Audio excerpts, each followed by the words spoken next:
Hello, chun zom do nang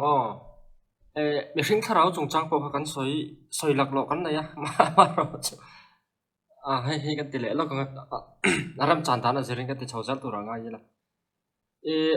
thai ang angin soi jaw kan tum manga anti nan thurin doctrine lampang kai noi thai deuh in hial thai na tur mang chi te eng ema kha thil tam ta ko mani bible hian bible thu pa chua ka arin dan in ang lo nei kan ni boka chu wang chon chu tiang lam ta po chu kan soi zel anga ten chu tiang lo lam a background thrim thrim enga ma soi tur mang chi ta po kan soi zel boka nga ya beng war thla ka nga anga ino manga ten pathian thu ka afia le zual pha ani hetia kan chiar liam pot ai hian afia zual pha em a chung zon lok na sa tak ati sa lama po tharau lama po min pe ang ti kha karinga chu wang chuan hetiang hian kan ti ni kan ma ba ka khan kan phung nga langa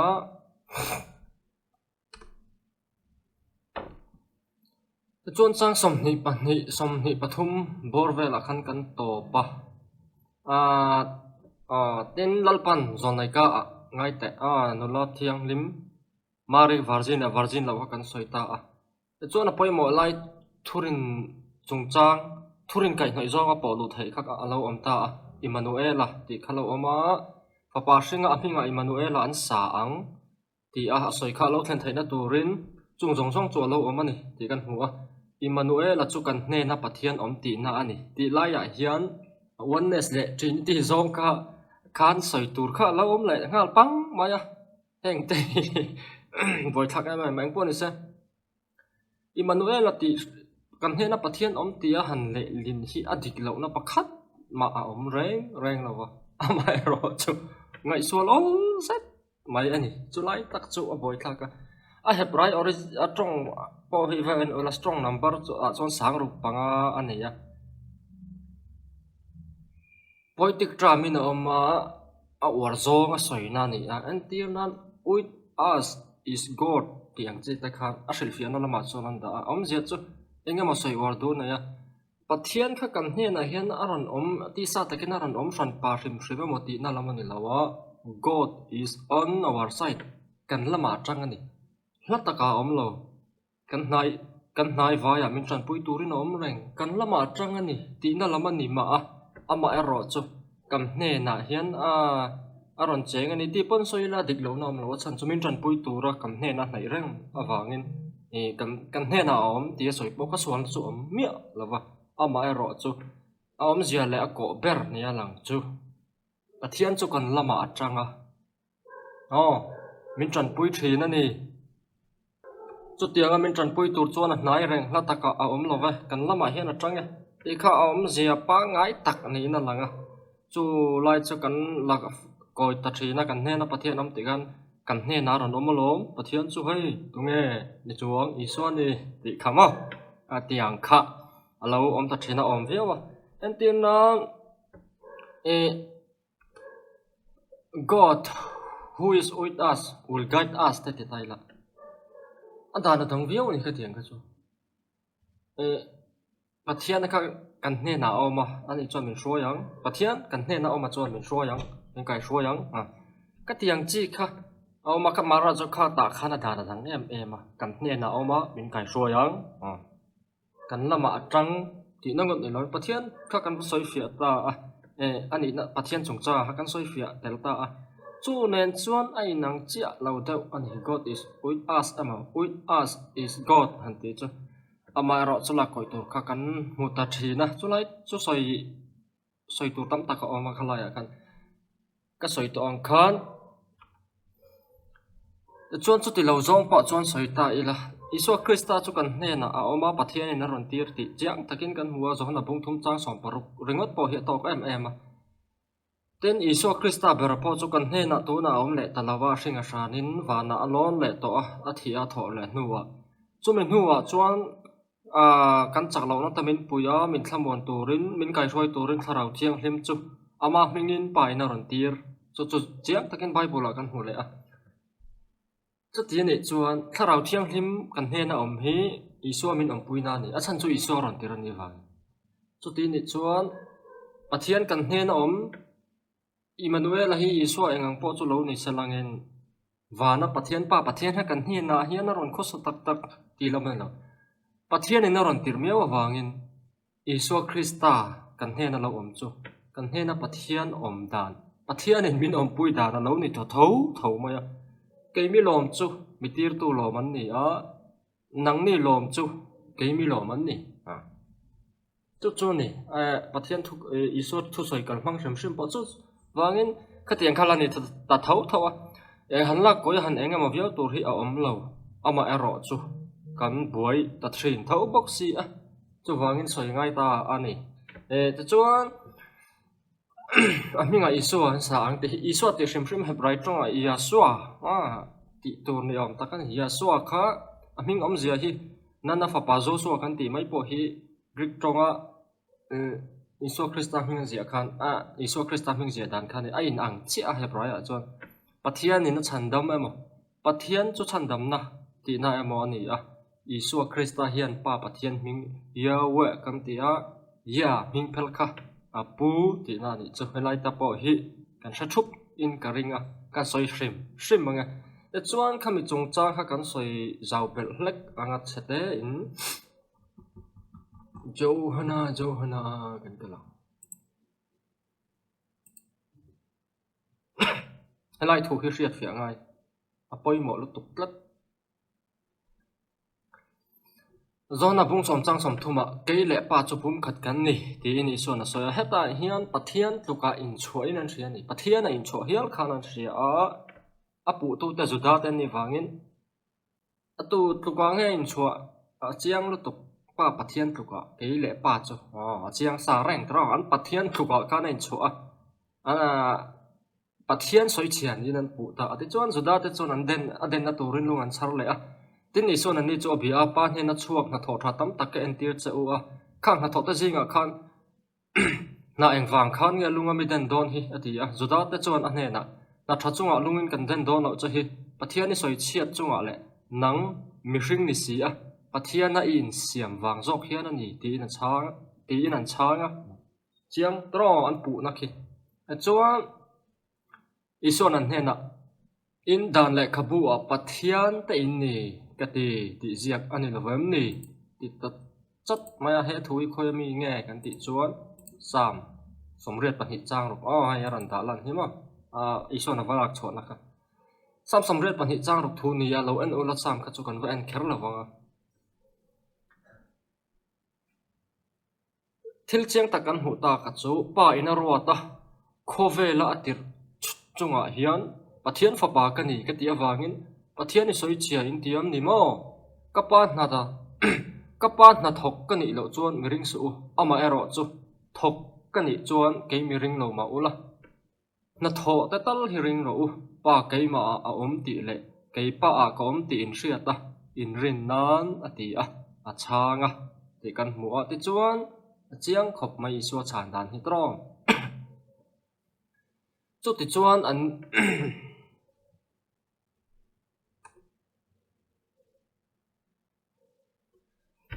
Chang som thum paliya khan ison chang som thum panga pathian thu thlen na tema pathian hawan ti chuan pathian le khatho ban thei ani si lova pa ina rota khovela atira chunga hian pathian fa pa ka ni ka ti wangin nge pathian ka soi cheta chiang khop mai isua in soi dan hi mo thil dang om lo pola zia dan kha isu Krista soi dan mo ngara ka tong sol dan Paula soi dana mo Petera soi dana mo Johana zia dana mo hi apoi mo lutuka ama ero chu Isu thu soi aya lian ani lo pakhat ma Isu thu soi hi khang zong khana kal thai lo akala ni chon Bible atanga the chhuwa tur ani chu wangin apoi mo ber Isu thu soi hi Isuan engtin nge in soi chu lai chu poi mo ber ti chon pathian na in chhuwa pathian tuka in chhuwa nang mi hring mai ni ya pathian na in siam ani chu wai ngan deng hum don che an ti khan sam khavala choka enge sayom zia pathian na ka in chhuwa lo yawa tuka puka in chhuwa ni lo yawa chuan ke in siam po ni lo ve sam somriat pan hi chang rukin asiak rengalo eng wangin nge pathian tu thlen na tema Elohim pathian ho tian ko chuan kai hi pathian fa pa pathian ina tir ka ni ya eng wangin nge pathian fa pa khovel chunga pathian ina tir ka ni awang ya pathian nen pum khat kan ni ka te hian pathian ko soi che tang pathian thu thlen na te ma pathian hawan ni thei se chon cái pathian fa pa hi chung Elohim zinga chon katel ve long katel ve em mang chu adik lo em ni achiang khop mai tro pathian na cái in chu lo ati Elohim pakhat ka ni ve ati chu wangin isu chu Emmanuela kan hena pathian om atak takaran om apo kan ngai la yawe khakok chuang lo chiang sa reng isu na so da ten Emmanuela ti shim ka hetaron ko saron om ti na shan papo ne lo kan lama pathian atang pathian in min om pui kha om zia lam a om ze bul bal le a ko peran nin lang jok bo kan Emmanuela ti shim po ka chu lai chu soyanga ya chung zong aya poimo chu iso thu soi hi apoimo ba arin tlak ba ti lai hi ka soi du ani iso kan da poimo berlo chon poi tla kan iso thu soi hi petara thu soi ma kan vo ni thai chuan petara thu soi ka da poimo lo jok te po tha mai thai ni ti chu ti jong te po chon kan soi hial te ang ama e ro chu thil om zia dik ta ka chon iso in soi dan le ison kan ni ti a soi dan hi petara zia te pola zia te Jacob zia Juda zia tu zia po ni ro sai chung chuan pakhat mai na kal thiang lo chu wangin iso chu pathian ani Emmanuela ni chu te khate tian zia hian hetilaya iso in soidan ang chia hi ani tilai kha chiang taka hriat tur chu tu chuan hetilaya kho chak mi fing te hroi tu arsi tivel abung khat na kha kan zauta abung hi na kan kaya nga Heroda chu alalaya Judai rama Bethlehem kho iso lo pianin ngai dai kho chak lamata mi fing te Jerusalem kho an lo kala khoya nga Juda te lal piang chu kho chak lam arsi he arsi hi an soi tin kho chak mi fing te chung chang hrim po soi tur tam taka oma kan in khung leng angem min som ni ve la du to ka tum le don sia hemi arsi hrim a hi khatiang arsi kha an soi engem of yau hi an tuma mara cho an tu enge ni kan thelo si mai khu ang chi liang ti pol mak tak tak soi kha an oma mara arsi tiang chi ta ma se a oi om chi alowa an chung zo na ding zela chate khati ti te ani wangin khatianga chet kharin om bok si lo arsi pa ngai ni chon thil dang kha khoi boi thei in langa chu wangin engem ti taka khovel van sang chan chin na van sang lama thil om dan ate atanga han hril viau na tur hi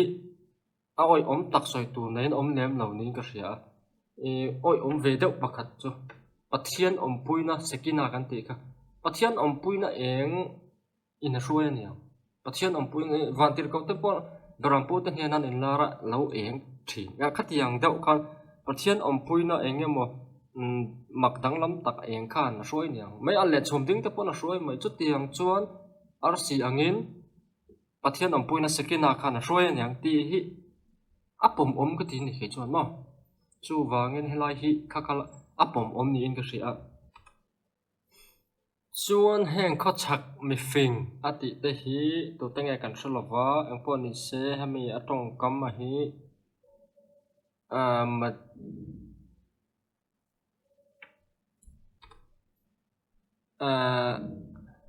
ma joy ti mai Greek tong ami asoi na tong ka Persian lam soi na ni pui thiam ma ka tiang mi thiam van sang chan chin zirmi an arsi chan chin te poshami ka tiang lampang soi na tong ka tiang zirmi khan ni rin ama mi thiam tak pa ngai an ni pui thiam na thok emo enge mo kha an ni kha arin amange anti ani lo chun enge arsi dang laman hu wang thil enge ma han thiam to chon chu tiang thiam mi zirmi ni chu ngai ngai anga arin om in ka hria Persian lam an ni ang Persia mo Arabia angchi soina ni khatiang scholar ho soina kha ni anti chu chu dik tapo han ring ta ila engzat nge ni che kan thalo wa chu wangin arsi dang lam takan hu khan khang scholar van sang lam chanchin zer arsi chanchin te zer thin ta khan thil dang lam taka om dor ani ti hria khan arsi khan an pan ve ringot anga te chuan chu bai bu na thil pek ro pui tak tak te pon keng ani rin oma chung vel ta chu ani tu tengen ni engza ngen ni khoi lampang chia tang ron kal nge pa chu kan thalo ma ro chu tong kam shem shem hi Persia mo Arabia vela khatiang và sang chan chin Jeremy pui thiam te le is khatiang scholar ho soina tong kam kha ani e antia diktora ngai lamo chu chuan chỉ bây giờ bu ka ar si dang lam tak kha khatiang chan chin Jeremy chon ria in an ron zui ve ta thor mai ni te poina lang ani wangin nge ron zui ta ka enge chu ti khati ti ta chu Bible kan hu dan am chon chuan e kan hu tro khoya nge zuda te la lo piang chu kho chak lama ar si kan hu ar si khan ri ti nan chu wangin Bible kan hu ne na han compare khan adik thai mai om mange cái tí này chú thì chuan Heroda hi mi sâu sang na lại lal lal kha wa lal lun rong ve tak mai ni a thi dan po kha anas arab thak ai ma Josepha sakhana zia ka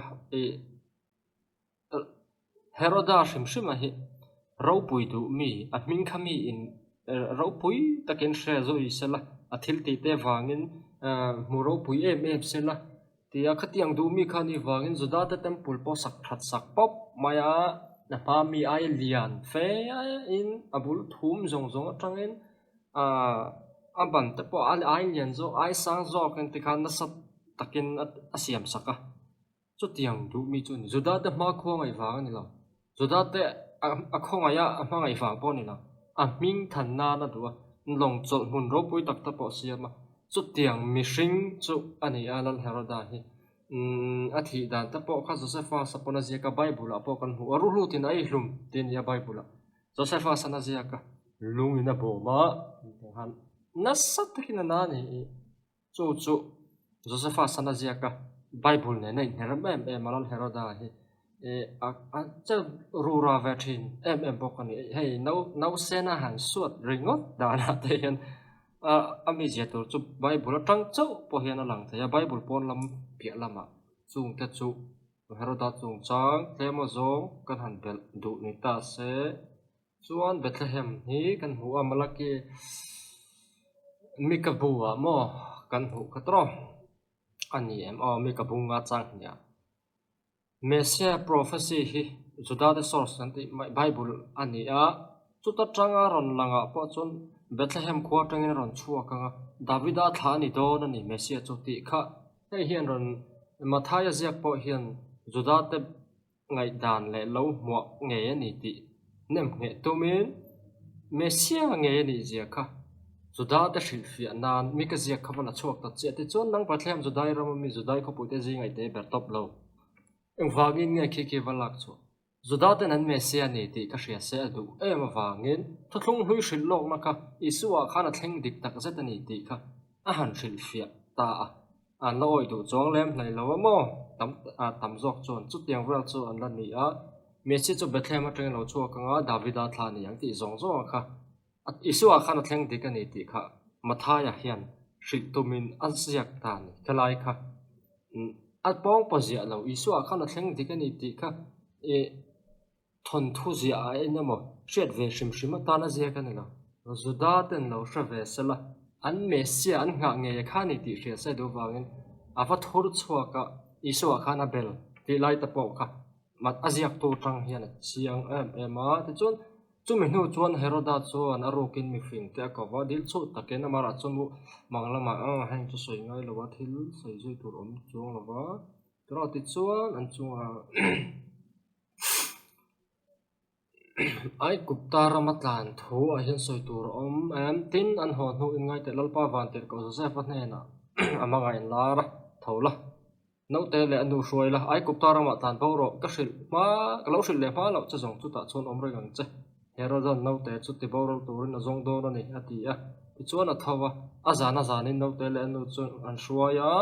ai kupta rama kalta tin Heroda thi ma lo zong chu ta chuan a om renga